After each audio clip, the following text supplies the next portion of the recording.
बोलो सियावर रामचंद्र की जय। कल के आगे की कथा आज शुरू करते हैं।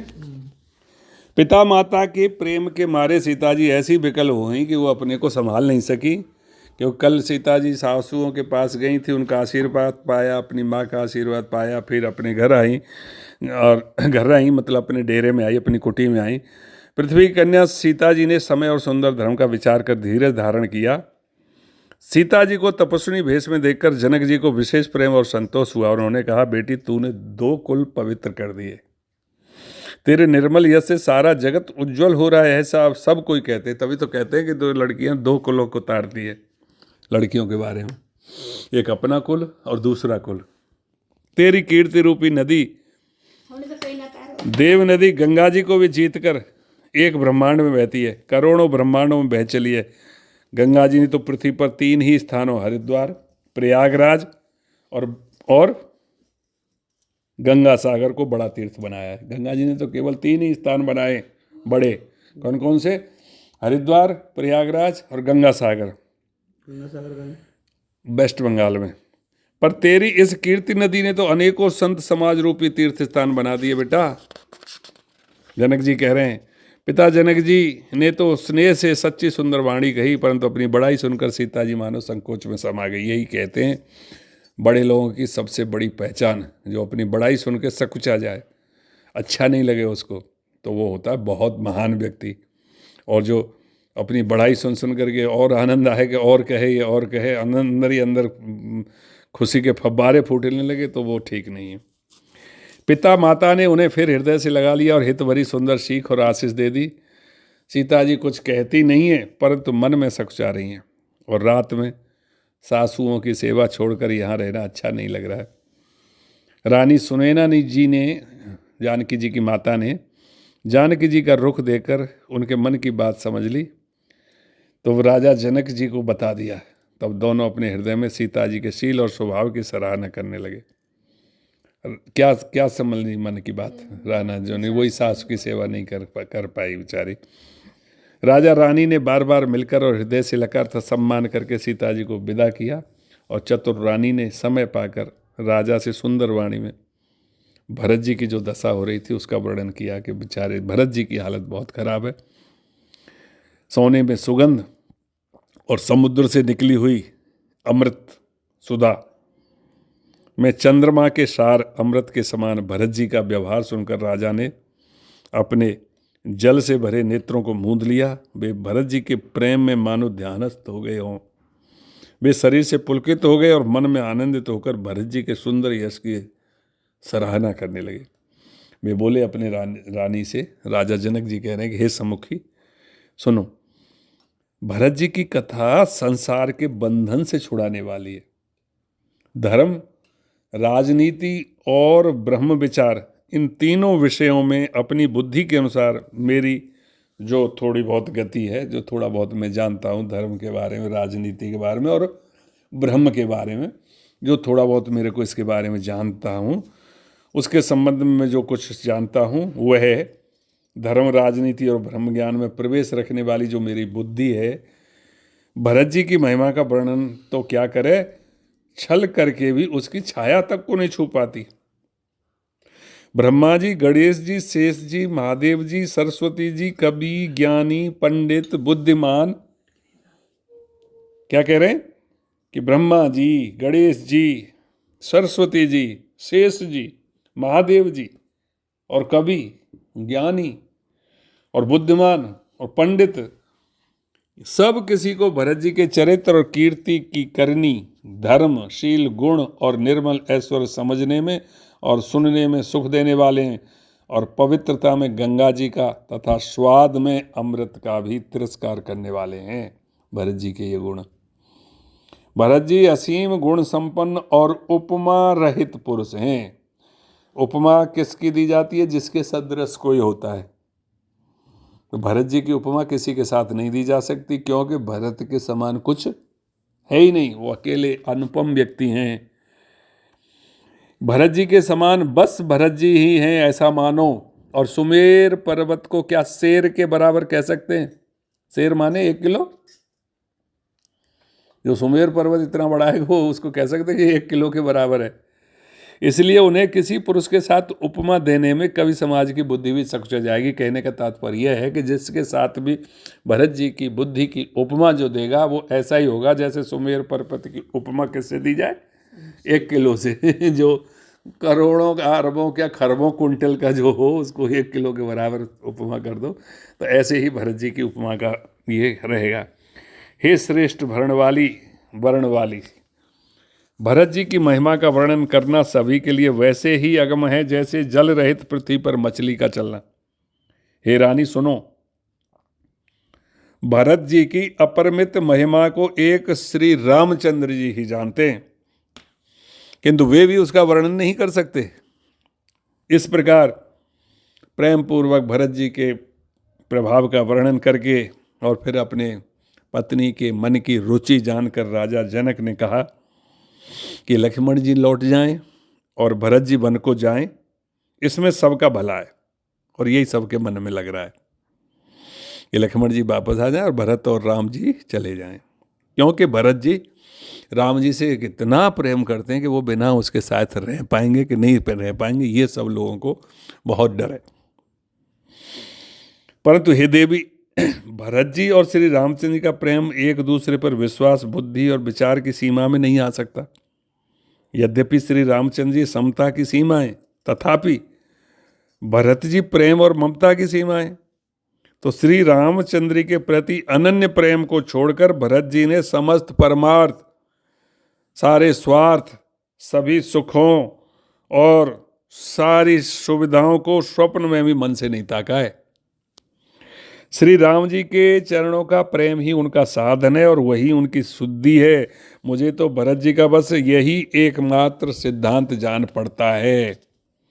राजा ने बिलख करके गदगद वचन से कहा कि भरत जी भूलकर भी श्री रामचंद्र जी की आज्ञा को मन से कभी नहीं टालेंगे। अतः इसलिए स्नेह के बस होकर चिंता नहीं करनी चाहिए। श्री राम जी और भरत जी के गुणों की प्रेम पूर्वक गणना करते करते कहते सुनते दोनों राजा और रानी, मतलब जनक और सुनयना जी को, पति पत्नी को रात पलक के समान बीत गई। पता ही नहीं चला कि कब रात निकल गई। ऐसा ही होता है, बातें करते करते करते करते समय का ध्यान ही नहीं रहता है, ऐसे ही निकल जाती। प्रातःकाल दोनों राज समाज जागे। दोनों राज समाज अयोध्या के और जनकपुर के राज समाज जो पूरा आया हुआ था दोनों तरफ से, उन सभी ने नहा नहा करके देवताओं की पूजा करने लगे। फिर उनके बाद भगवान रामचंद्र जी गुरु वशिष्ठ जी के पास गए और चरणों की वंदना करके और गुरु जी का रुख पा करके बोले। जब भी गुरु जी के पास जाया जाता है तो ऐसा नहीं कि मुंह फट जा करके गुरु जी से सीधा कुछ पूछना, जा करके प्रश्न कर दिया जाए। इसलिए बहुत ही सोच विचार के साथ गुरु के शिष्टाचार के साथ प्रश्न करना होता है। अर्थात जब गुरु की रुख देख ले, हाँ गुरु जी अब सुनने के तो मतलब तैयार हैं, उनका रुख मिल जाएगा, हाँ वो चाह रहे हैं कि तुम पूछो क्या पूछ रहे हैं, ऐसा रुख जा करके प्रश्न करना चाहिए। रामायण में पल पल पर यह शिक्षा मिलती है कि किसका किसके साथ कैसा व्यवहार होना चाहिए।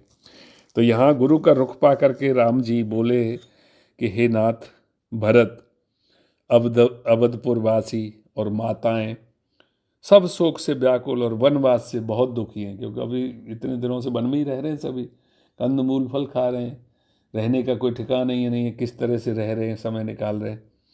और मिथिलापति राजा जनक जी को भी समाज सहित क्लेश सहते सहते बहुत दिन हो गए। इसलिए हे नाथ, जो उचित उपाय हो वो कीजिए, क्योंकि आप ही के हाथ सभी का हित है। गुरु जी के ऊपर छोड़ दो, आदमी तो निश्चिंत हो जाता है। राम जी ने भी ये बात गुरु जी के ऊपर छोड़ दी और ऐसा कह करके रघुनाथ जी अत्यंत ही सकुचा गए। उनका शील स्वभाव देखकर और प्रेम आनंद से मुनि वशिष्ठ जी बहुत पुलकित हो गए और प्रसन्न मन हो गए और उन्होंने खुलकर कहा कि हे राम, तुम्हारे बिना घर बार आदि संपूर्ण सुखों के साज दोनों राज समाज को नरक के समान है। आप क्या समझ रहे हो? वो तो ये चाहते हैं कि 14 वर्ष यहीं निकल जाए, उनको गिला तक नहीं होगी किसी को भी।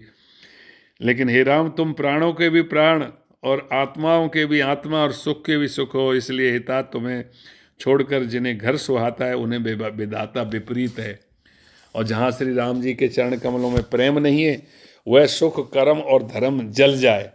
जिसमें श्री राम प्रेम की प्रधानता नहीं है, वह योग कुयोग है, और वह ज्ञान बिल्कुल अज्ञान है कि जहाँ श्री राम जी के प्रेम में चरणों में प्रेम नहीं हो। तुम्हारे बिना ही सब दुखी हैं। अब कह रहे हैं वो सही बात। ये आपको लगता है क्योंकि आप दयालु हैं, आप कृपालु हैं, आप करुणा के धाम हैं, तो आपको तो सभी के दुख दिखेंगे ही। लेकिन असल बात यह है कि वो तुम्हारे बिना ही सब दुखी हैं, और जो सुखी हैं वे तुमसे ही सुखी हैं। जिस किसी के जी में जो कुछ है तुम सब जानते हो, सब मालूम है आपको। आपकी आज्ञा सभी के सिर पर है। कृपालु श्री रामचंद्र जी, आपको सबकी स्थिति अच्छी तरह मालूम है, इसलिए आप आश्रम को पधारिए। इतना कहकर मुनिराज स्नेह से शिथिल हो गए। तब श्री राम जी प्रणाम करके चले गए, और ऋषि वशिष्ठ जी धीरज धरकर जनक जी के पास आए। जनक जी के पास आए गुरु जी, तो उन्होंने श्री रामचंद्र जी के शील और स्नेह से युक्त स्वभाव से सुंदर वचन राजा जनक जी को सुनाए कि अभी अभी राम जी आए थे और उनको बड़ा कष्ट हो रहा है, क्योंकि यहाँ सारे लोग जब वनवास में कष्ट पा रहे हैं। तो अब महाराज जनक जी से कह रहे हैं गुरु जी वशिष्ठ जी कि महाराज अब वही करो कि जिसमें सब का, प्रत्येक व्यक्ति का धर्म सहित हित हो, धर्म भी रह जाए और हित भी हो जाए। इसलिए हे राजन, तुमसे बड़ा यहाँ ज्ञान का भंडार कोई है नहीं, क्योंकि जनक जी को सबसे श्रेष्ठ ज्ञान का भंडार पता। सुजान, पवित्र और धर्म में तुम धीर हो। इस समय तुम्हारे बिना इस दुविधा को दूर करने में यहाँ और कोई समर्थ नहीं है। इसलिए हे जनक जी, इसका जो उपचार है आप ही करने में समर्थ हो। मुनि वशिष्ठ जी के वचन सुनकर जनक जी प्रेम में मगन हो गए। उनकी दशा देखकर ज्ञान वैराग्य को भी वैराग्य हो जाए। वे प्रेम से शिथिल हो गए और मन में विचार करने लगे कि हम यहाँ आए ये अच्छा नहीं किया। राजा दशरथ जी ने श्री राम जी को वन जाने के लिए कहा और स्वयं अपने प्रिय के प्रेम को प्रमाणित करके प्रिय वियोग में अपने प्राण त्याग दिए। परंतु अब हम इन्हें वन से और गहन वन को भेजकर अपनी विवेक की बढ़ाई में आनंदित होते हुए लौटेंगे कि हमें जरा भी मोह नहीं है कि हम राम जी को वन में छोड़कर चले आए, दशरथ जी की तरह मरे नहीं। तपस्वी मुनि और ब्राह्मण यह सब सुन और देखकर प्रेमवश बहुत व्याकुल हो गए। समय का विचार करके राजा जनक जी धीर धरकर समाज सहित भरत जी के पास आए। भरत जी ने आकर उन्हें आगे होकर के लिया, सामने आकर उनका स्वागत किया और समयानुकूल अच्छे आसन दिए। तब जनक जी कहने लगे, हे धात भरत, तुमको श्री राम जी का स्वभाव मालूम ही है। श्री रामचंद्र जी सत्यव्रती हैं, धर्मपरायण हैं, सबका शील और स्नेह रखने वाले हैं, और आपको सब मालूम है कि वो रामचंद्र जी का स्वभाव कैसा है। एक एक चीज के बारे में जानते हो, इसलिए वे संकोच बस संकट सह रहे हैं। अब तुम जो आज्ञा दो वह उनसे कही जाए। लो, रामचंद्र जी ने बोला वशिष्ठ जी को कि सब लोग दुखी पा रहे हैं, अब आप जो आज्ञा दो वो सब किया जाए। वशिष्ठ जी ने फेंक दिया वो पासा उस पे जनक जी के पास कि आप धर्म के शील और गुणों के भंडार और आपके बराबर कोई ज्ञानी नहीं है, आप जो कहो वो उचित ही है। जनक जी ने फेंक दिया पासा भरत जी के पास कि आपको रामचंद्र जी अच्छी तरह से जानते हैं, अब आप जो आज्ञा दो वह उनसे कही जाए। मतलब इतना सा प्रेम संकट हो रहा है कि कौन बल्ली कहते हैं ना, घंटी कौन बांधे गले में। ये घंटी एक तरह से सबको लग रहा है कि जो भी कहेगा कि भैया, और कैसे कहे, कारण ही है कि ना बुद्धि यहाँ इसलिए सकुचा रही है कि वो धर्म की बात करें तो या अयोध्या वासियों का और भरत जी का क्या होगा, और भरत जी की बात करें तो धर्म का क्या होगा। इतने संकट में फंसे हुए हैं। जैसे राजा दशरथ जी संकट में फंस गए तो उन्होंने अपने मुंह से नहीं कहा कभी भी, लेकिन रामचंद्र जी ने जब जान लिया कैकेयी के द्वारा कि इनकी क्या वो है, ये दशा क्यों हुई है और इस कारण से हुए, तो वो ये है हमारे यहाँ पुत्र की वो महानता, हमारे भारतीय संस्कृति की महानता, कि जहाँ एक पुत्र पिता की इच्छा भी नहीं है, केवल माता के द्वारा जान करके इनका कारण इसलिए हुआ है कि वचन दिए, और वो तुरंत सहर्ष होकर के वनवास के लिए चल देता 14 साल। और एक तरफ ऐसा समाज कि जो पिता को मार करके राज्य पर बैठ जाए, मतलब कितना फर्क है। तो यही चीज अब यहाँ पे सकुचा रहे हैं सभी, तो उन्होंने भरत जी को बोल दिया, बस इन्होंने किन्होंने जनक जी ने, कि अब आप दो बताओ, वो सब करी जाए। भरत जी यह सुनकर पुलकित शरीर होकर के नेत्रों में जल भरकर बड़ा भारी धीरज धरकर बोले, हे प्रभु, आप तो हमारे पिता के समान प्रिय और पूज्य हैं, और कुलगुरु श्री वशिष्ठ जी के समान हितैषी तो माता पिता भी नहीं है, और विश्वामित्र जी आदि मुनियों और मंत्रियों का यह समाज है, और आज के दिन ज्ञान के समुद्र आप भी उपस्थित हैं।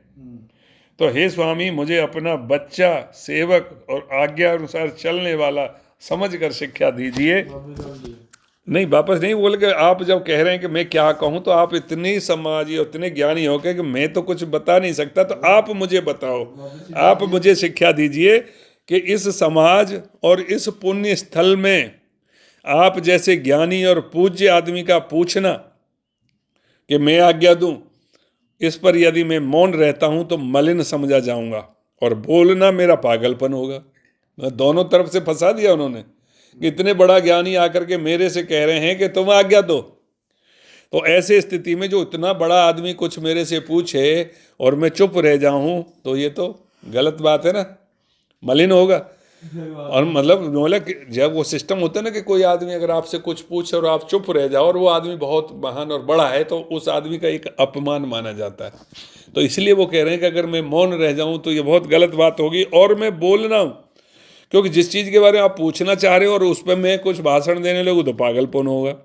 यद्यपि मैं छोटे मुंह बड़ी बात कहता हूँ कि हे तात, विधाता को प्रतिकूल जानकर क्षमा कीजिएगा।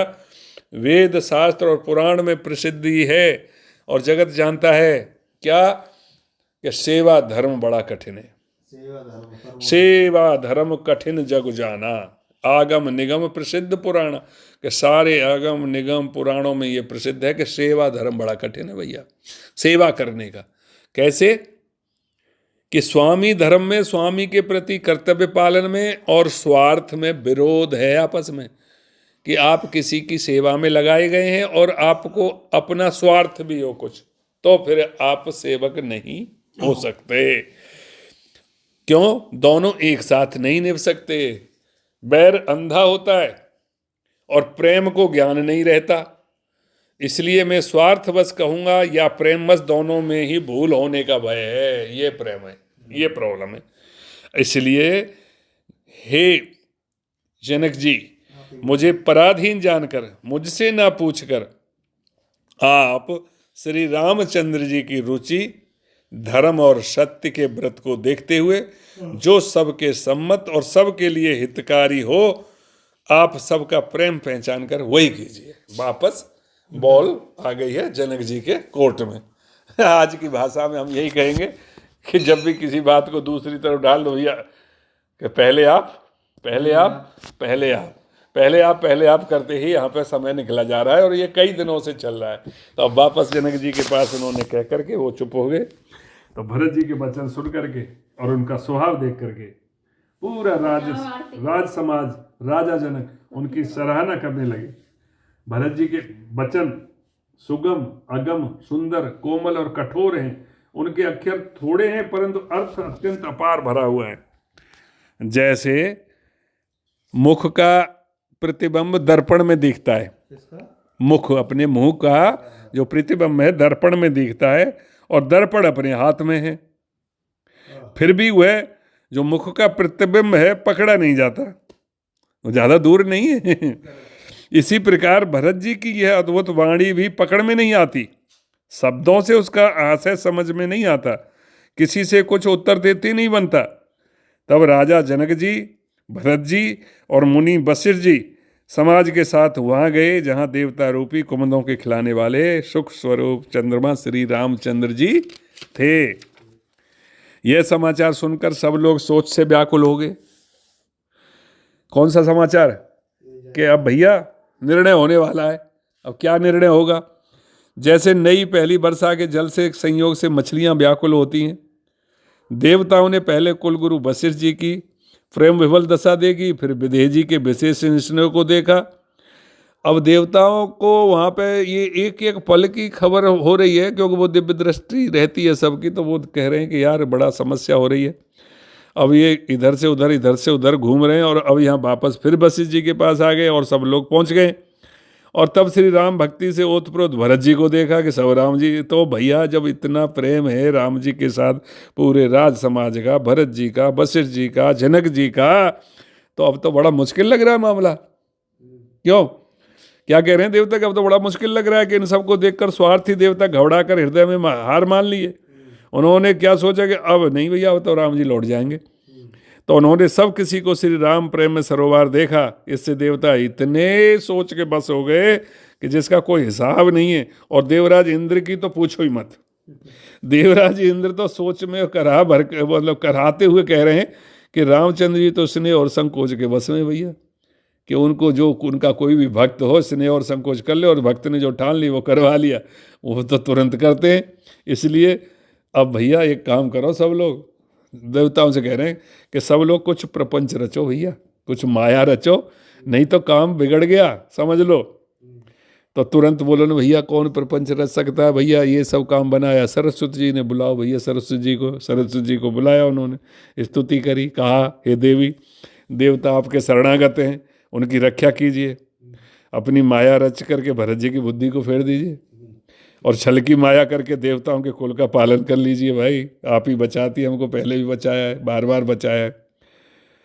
देवताओं की विनती सुनकर और देवताओं के स्वार्थ के बस होने से मूर्ख जानकर देवताओं को कि ये बड़े मूर्ख हैं ये देवता। बुद्धिमती सरस्वती जी बोलेगी, मुझसे कह रहे हो कि भरत जी की मति पलट दो? 1000 नेत्रों से भी तुमको सुमेरु नहीं सूझ पड़ता? तुम्हारी 1000 आंखें हैं इंद्र की, और सुमेरु पर्वत तुमको दिखाई नहीं पड़ता? ब्रह्मा विष्णु और महेश की माया बड़ी प्रबल है, हम जानते हैं, किंतु वह भी भरत जी की बुद्धि की ओर ताक नहीं सकती। और उस बुद्धि को तुम मुझसे कह रहे हो कि भोली कर दो, बुलावे में डाल दो? अरे चांदनी कहीं प्रचंड किरण वाले सूर्य को चुरा सकती है? भरत जी के हृदय में श्री सीताराम जी का निवास है। भरत जी के हृदय में तो सीता श्री राम जी बैठे रहते हैं हर समय। वो जहाँ सूर्य का प्रकाश है, क्या वहाँ कहीं अंधेरा रह सकता है? सरस्वती जी कह रही हैं, जहाँ सूर्य है वहाँ कहीं अंधेरा रह सकता है क्या? तो वैसे ही जब उनके हृदय में राम और सीता जी का प्रकाश है, तो वहाँ अंधेरा कहाँ है? और जहाँ अंधेरा होता है किसी के मन के अंदर, वहीं तो ये चाल चलती है बुद्धि के ऊपर। तो ऐसा कह करके सरस्वती जी ब्रह्मलोक को चली गई। भैया चुपचाप शांत रहो। और तब तो भैया देवता ऐसे व्याकुल हो गए जैसे रात्रि में चकवा व्याकुल हो जाता है। मलिन मन वाले स्वार्थी देवताओं ने बुरी सलाह करके बुरा ठाठ षड्यंत्र रचा, प्रबल माया रच दी भाई। भय भ्रम अप्रीति और चारों तरफ उच्चाटन फैला दिया। यहीं तक है ना आज की कथा। तो देवताओं ने चारों तरफ उच्चाटन फैला दिया, और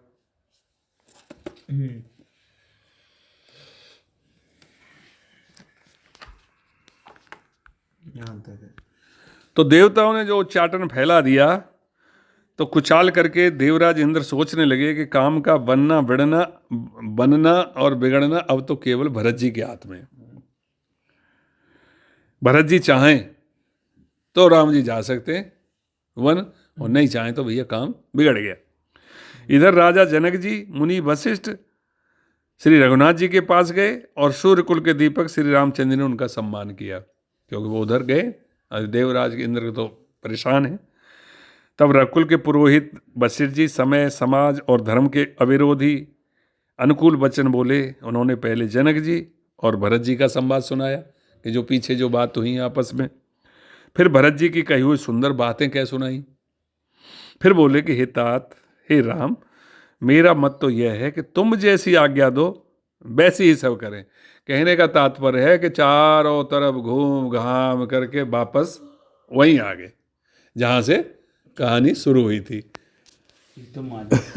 राम जी ने गुरु जी को कहा था, गुरु जी ने जनक जी को कहा, जनक जी ने भरत को कहा, भरत ने वापस जनक जी को कह दिया, अब जनक जी और फिर वशिष्ठ जी मिलकर के फिर राम जी के पास है, वशिष्ठ जी ने आके फिर राम जी को बोला कि अब जो तुम कहो वो होगा, जैसा आज्ञा दो।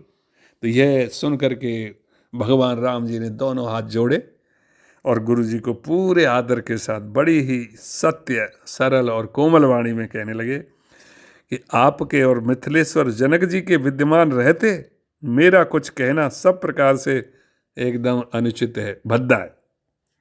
आपकी और महाराज जी की जो आज्ञा होगी, मैं शपथ करके कहता हूं वह सत्य ही सबको सिरोधार्य होगी।